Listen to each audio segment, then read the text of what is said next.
238 জন রক্ত দিয়েছে, আপনারা দিয়েছেন রক্ত যোদ্ধারা।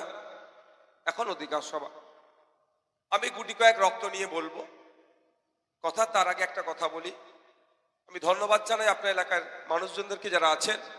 আমাদের পঞ্চায়েতের মেম্বার সামনে আসেন, আমাদের মেম্বার আসেন সামনে, আমাদের রিনা লস্কর, না লস্কর, আমরা ডাক দিয়েছিলাম আপনাদেরকে, আমাদের দিদিকে আপনারা কিন্তু আপনাদের মূল্যবান ভোট দিয়ে জিতিয়েছেন।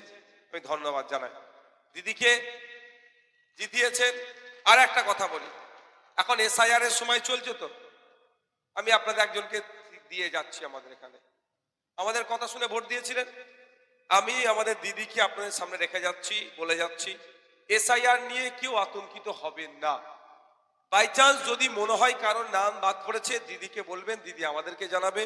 আমি কথা দিচ্ছি আপনাদের একজন কেন 100 জনের হলেও যদি কোনো আইনি সহায়তা দরকার লাগে, নওশাদ সিদ্দিকী আপনাদের দেবে।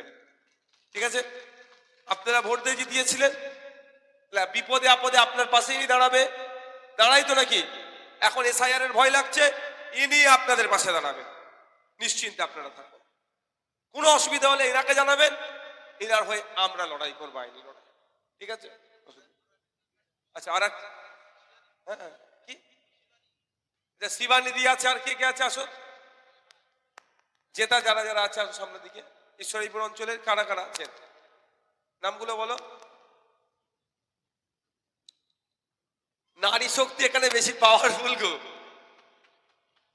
শিবানী হালদার, সালেমা বিবি, তিনজন আমরা জিতা অনেক হয়েছিল, অনেক কাড়াকাড়ি হয়েছে, আমরা সব জানি, সে বিতর্কে যাবো না এখন। তিনজনের কাছে আপনারা সার্টিফিকেট আছে, 3 মেম্বার আমাদের আছেন, সদস্য আছেন। যে কোনো দরকারে, বিশেষ করে এসআইআর নিয়ে হলে আপনারা এনাদের কাছে আসবেন, ইনারা সামলাতে পারলে আমি তো আছি শেষে, নাকি? আপনাদের বড় ভাইজান আমাদের বলেছে যে আমাকে নির্দেশ দিয়েছে সুপ্রিম কোর্টের উকিলদের সাথে কথা বলতে বলেছে। কি বলেছে? একটা কোন নাগরিকের নাম অবৈধ পন্থায় না বাদ যায় ভোটার লিস্ট থেকে। আমার দলিত হতে পারে, আমার আদিবাসী হতে পারে, আমার মতুয়া হতে পারে, আমার নমশূদ্র হতে পারে, আমার হিন্দু হতে পারে, আমার মুসলমান হতে পারে, দেখার প্রয়োজন নাই। যদি কোনো বৈধ ভোটারের নাম বাদ পড়ে, তার পাশে কেউ থাকুক আর নাই থাকুক, আপনাদের বড় ভাইয়া নির্দেশ দিয়েছে তার পাশে খামচিহ্ন থাকবে, নওশাদ সিদ্দিকী থাকবে, রিনা দিরা থাকবে, শিবানী দিরা থাকবে, সালেহা বিবিরা থাকবে। নিশ্চিন্তে আপনারা থাকুন, নিশ্চিন্তে থাকুন। দিদি ভাই আপনারা বসেন, মাথায় থাকবে তো, ভয় পাওয়ার দরকার নেই। আপনি এসআইআর এর চিন্তা করছেন, আজকে তো অনেক মা এসেছে, এসআইআর এর চিন্তা করছেন আর এদিকে ভাত রান্না করছেন। ভাত তো পুড়ে যাবে মা আমার, টেনশন নিয়ে রান্না করলে। বাপ মাঠে গেছে, কোদাল চালাচ্ছে, আর এসআইআর এর চিন্তা, পায়ে তো কোদাল লেগে যাবে। ও চিন্তা আপনাদের করতে হবে না, আমরা তো আছি। ডে 1 থেকে বলে এসেছি এসআইআর নিয়ে কিছু হলে আমরা থাকবো, শেষ দিন পর্যন্ত কথা দিয়ে যাচ্ছি। এসআইআর নিয়ে কার সাথে ছেড়খাড় হলে তার বিরুদ্ধে আমরাই থাকবো, আপনারা নিশ্চিন্তে থাকুন। আর এই তৃণমূল বিজেপির পাল্লাই আপনারা পড়বেন না। তৃণমূল বিজেপি মিলে বাংলার মানুষকে আজকে বিভ্রান্তের মধ্যে ফেলছে। দেখছেন না, 91 বছরের এক বৃদ্ধা, তাকেও ছুটে যেতে হচ্ছে। এটা অহেতুক পেরেশানি করছে। পেরেশানি বন্ধ করার মতো ক্ষমতা আমার হাতে থাকলে এতক্ষণ আমি বন্ধ করে দিতাম। দেখ, আগামী দিনে যদি সুযোগ দেন এই ধরনের পেরেশানি বন্ধ করার, সমস্যা বন্ধ করার, সেটা করে দেবো। আমি আপনাদের বলি, এসআইআর নিয়ে কতজনের নাম বাদ পড়েছে আপনারা জানেন? এখন পর্যন্ত 58 লক্ষ মানুষের নাম বাদ পড়েছে। এবার আপনি বলুন, আপনার বুথের কার নাম বাদ পড়েছে?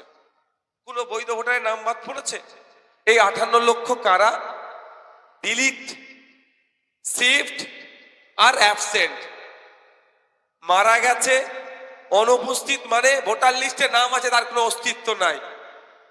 যারা মারা গেছে তাদের নাম বাদ পেয়েছে, যারা ভোটার লিস্টে আছে তাদের কোনো অস্তিত্ব নাই। 3 নম্বরতে শিফটেড হয়েছে। অর্থাৎ এই আমাদের কুলপি বিধানসভার একটি মেয়ের বিয়ে হয়ে তো আপনার কাকদ্বীপ বিধানসভায় গিয়েছে, এরকম ঘটনা আছে তো।